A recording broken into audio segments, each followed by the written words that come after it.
শেষ হলো এটে নিউজের আয়োজনে ফ্রেশ ইসলামিক অলিম্পিয়াড 2026-এর চট্টগ্রাম বিভাগীয় অডিশন রাউন্ড। চট্টগ্রাম প্রেস ক্লাবে অনুষ্ঠিত দিনব্যাপী প্রতিযোগিতায় অংশ নেন বিভিন্ন স্কুল, কলেজ এবং বিশ্ববিদ্যালয়ের কয়েকশো শিক্ষার্থী।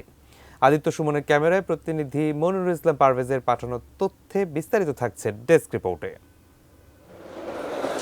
শনিবারের সকাল, প্রথমেই নাম রেজিস্ট্রেশন, এরপর প্রতিযোগিতায় নামা। হামদ, নাত, কিরাত ও আজান পর্বে দক্ষতা প্রমাণ করে মূল প্রতিযোগিতায় জায়গা করে নেয়ার লড়াই। আল্লাহু আল্লাহু তুমি জানলে জালালু, শেষ করা তো যায় না গিয়ে তোমার গুণগান। প্রতিযোগিতা শেষে 3 বিজয়ীকে শুকরান কার্ড দেন বিচারকরা। অনেকের মধ্যে বিজয়ী হতে পেরে খুশি প্রতিযোগীরা।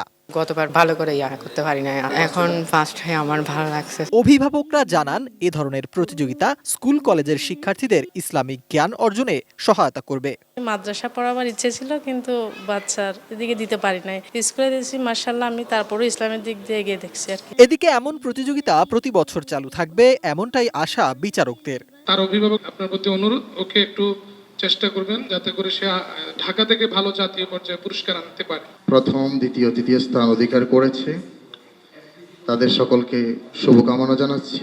অভিভাবকদের দৃষ্টি আকর্ষণ করছি, আপনারা তাদেরকে ভালো গাইড দিবেন, ইনশাআল্লাহ আগামীতে ভালো করতে পারবে। বিজয়ী এই 3 প্রতিযোগী ঢাকায় এফডিসিতে মূল প্রতিযোগিতায় অংশ নেবে আগামী 16 ফেব্রুয়ারি। Sifat Mahmud, national desk, ATN news.